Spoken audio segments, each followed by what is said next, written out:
Hey everyone, welcome to another episode of Let's Talk About It. I'm Sheri Lopez, human trafficking survivor, working to educate about the grooming process and stop trafficking in its tracks. Today is something, it's called When Something Just Feels Off. Recognizing grooming and exploitation in close age relationships.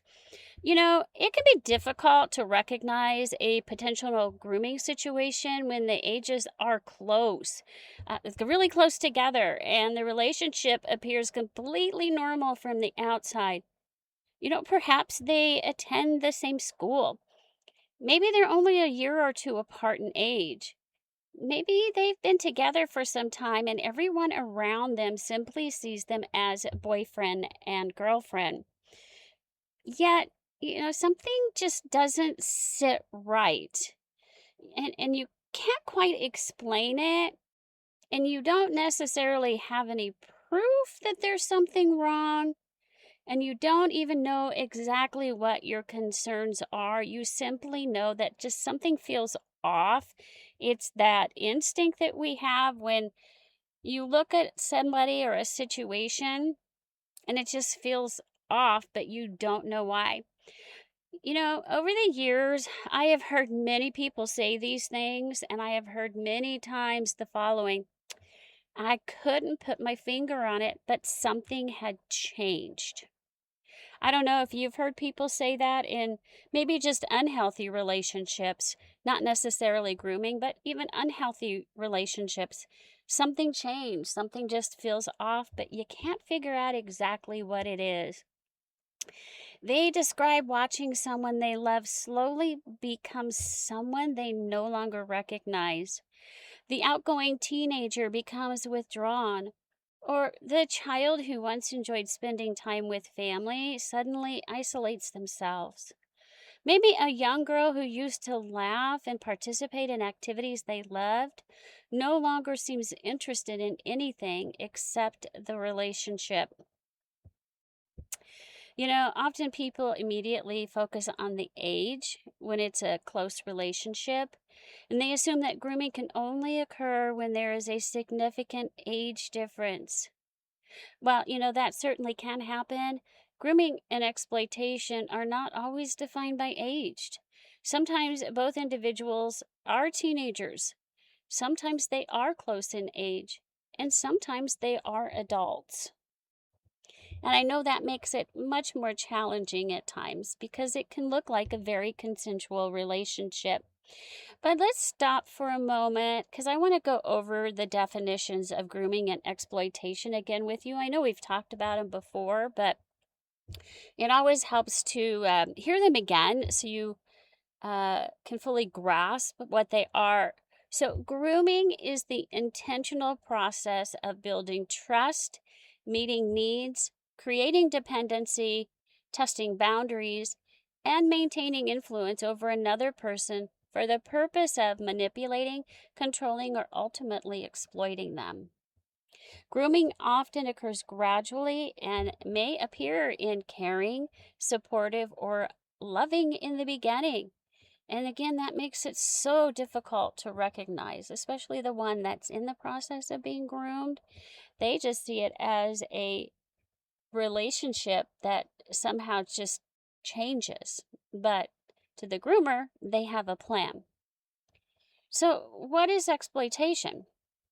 Well, exploitation is the act of using another person for one's own benefits, gain, power, or gratification at the victim's expense. Think about that. So the exploiter is purposely doing what they're doing for themselves. Exploitation may be sexual, financial, emotional, spiritual, labor related, or criminal, and often involves manipulation, coercion, abuse of trust, or control.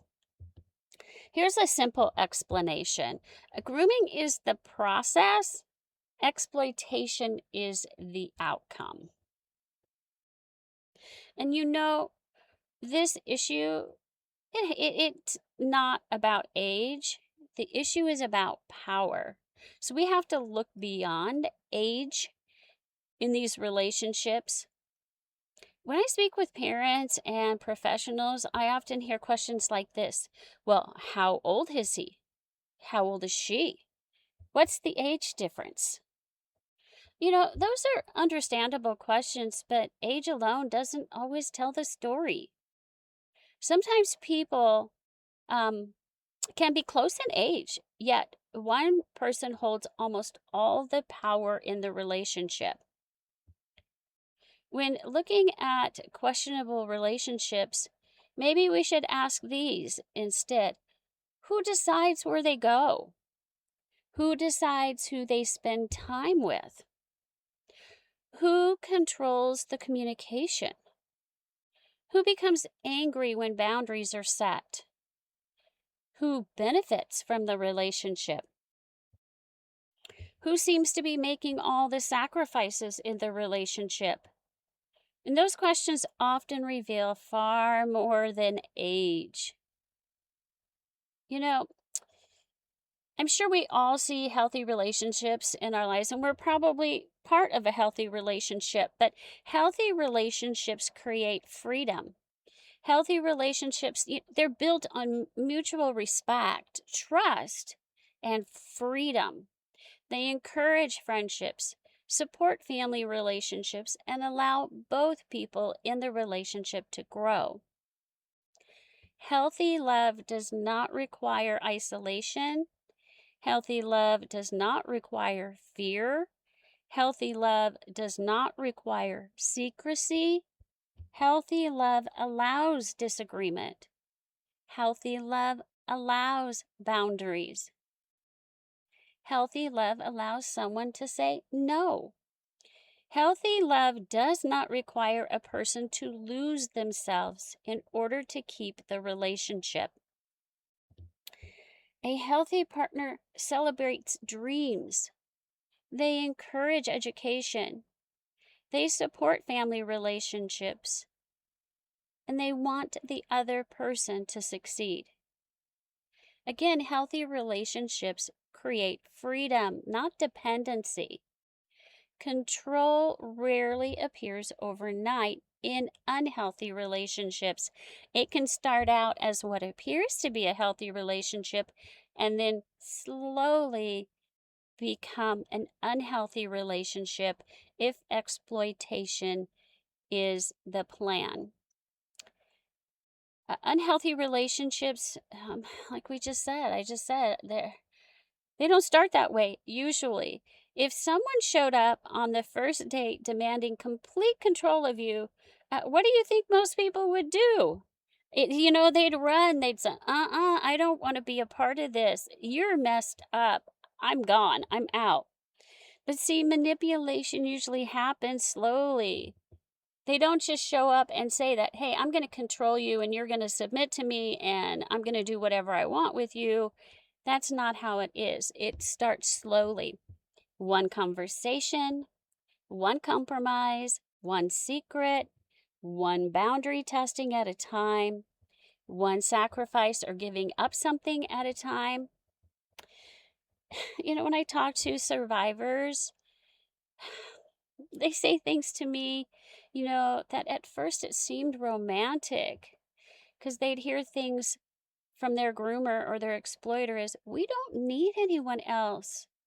Babe, nobody understands us like we understand each other. Oh, your friends are just jealous and your parents don't get it. They're old school. They don't get it. And they're trying to keep us apart and we need to stop that from happening. What initially sounds like love can slowly become control. And because it happens gradually, many people don't recognize it. Isolation doesn't always look like isolation. And again, isolation can be physical or emotional. People often imagine isolation as someone being physically locked away. But more often than not, isolation happens emotionally. One friendship disappears, then another. Family gatherings are skipped. You stop going to church or other activities. you just slowly go away. You start to just kind of disappear with all of the things that you did before until it's just this one other person in your life. And eventually that relationship becomes the person's entire world. And when that happens, vulnerability increases, healthy support systems become smaller, dependence becomes greater, and dependence creates opportunities for manipulation. That's how this grooming process takes place, little by little, to where the person, the victim, has absolutely no idea what is happening until they're so far deep in it, and then they just don't know what to do. So, why do victims defend the relationship? One of the most confusing things families experience is watching the person they love defend the relationship. Parents become frustrated, friends become hurt, grandparents become confused. They think, if this person is hurting you, why are you protecting them? And why are you so angry at us for caring? Why are you pushing away the people who love you? Because grooming does not begin with cruelty. Again, it begins with kindness, attention, understanding, with someone making another person feel important, special, seen, valued, or loved. The relationship may contain genuine affection alongside manipulation, kindness along control, support alongside exploitation, which is why these situations are so confusing. The person being harmed may not see themselves as a victim because they genuinely believe they are being loved. Boy, I can say that with my situation. Granted, I was young, but I really thought that my trafficker really cared about me. I really thought that these people that were actually manipulating me to sell me actually cared about me.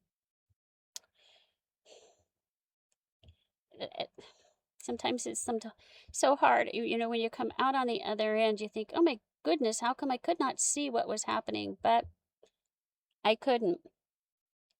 So, what people might often notice first. Interestingly, many people don't notice obvious abuse. What they notice is change. They say things like, she's just not herself anymore. He used to spend time with us. She used to be happy. He used to have goals. She never used to lie to us. Something is really different. Sometimes that feeling deserves attention. It doesn't require proof, just attention.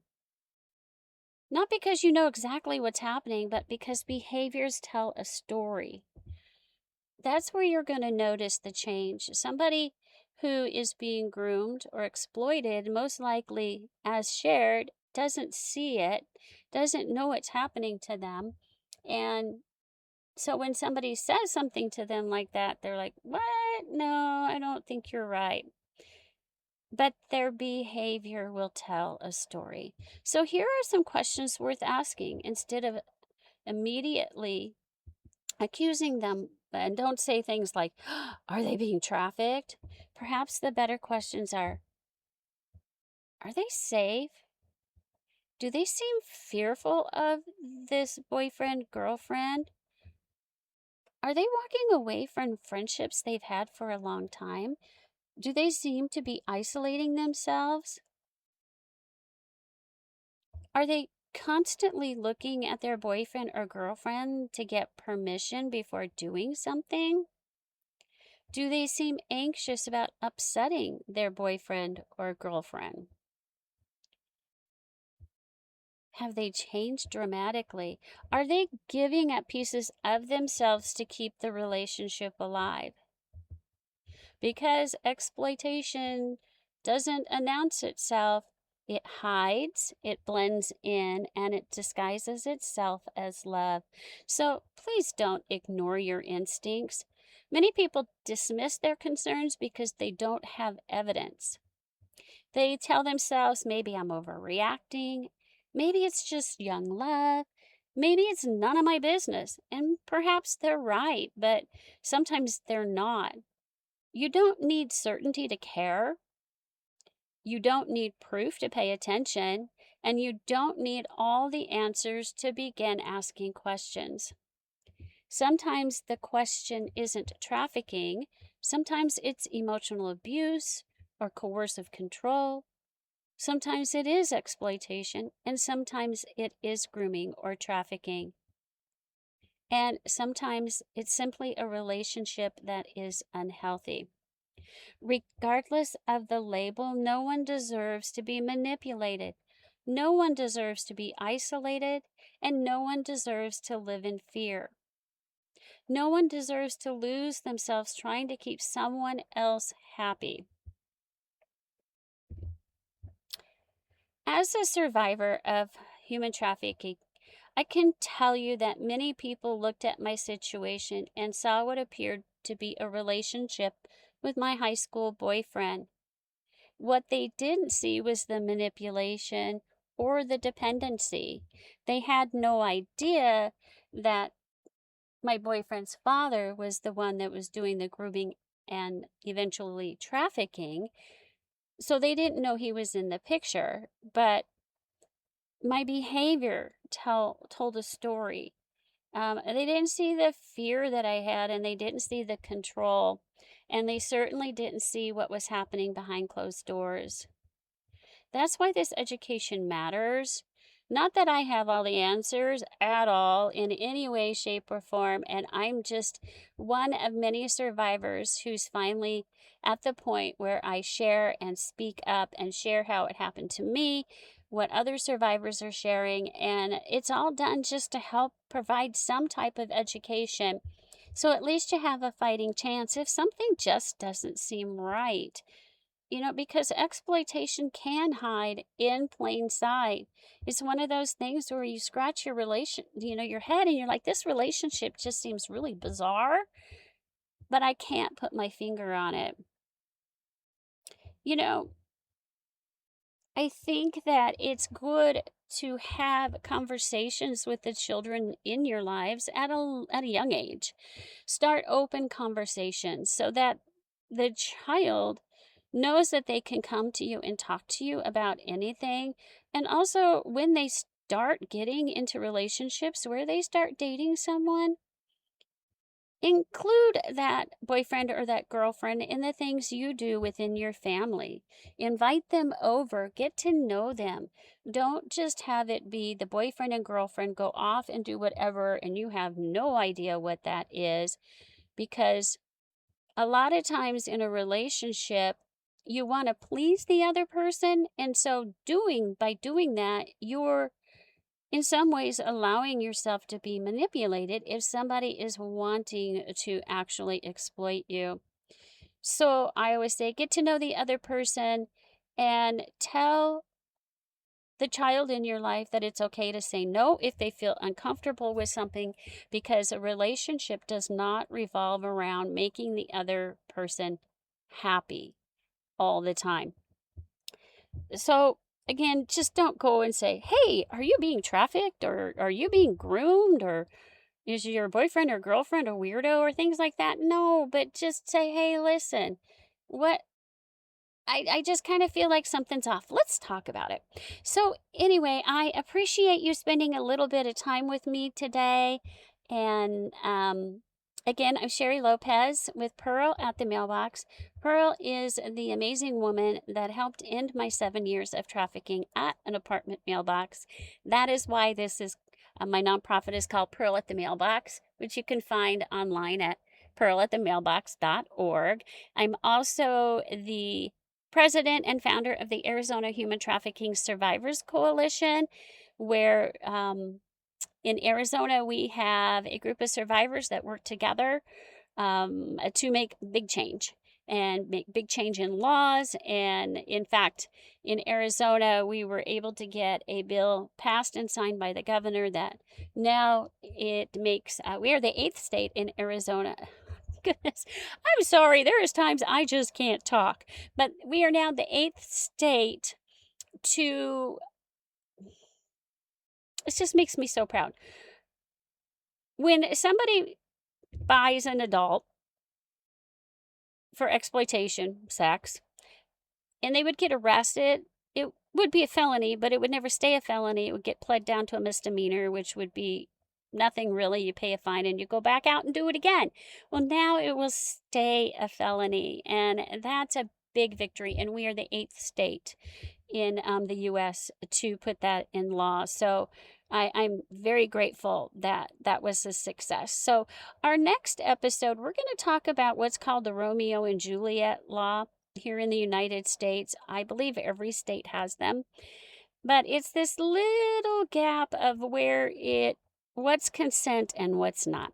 So anyway, check all my books out on Amazon. Just enter Sheri Lopez, SheriLopez, and you can see all of the 8 books that I have written, and purchase those and read and get educated. And thank you for spending a time with me, and I will talk with you soon.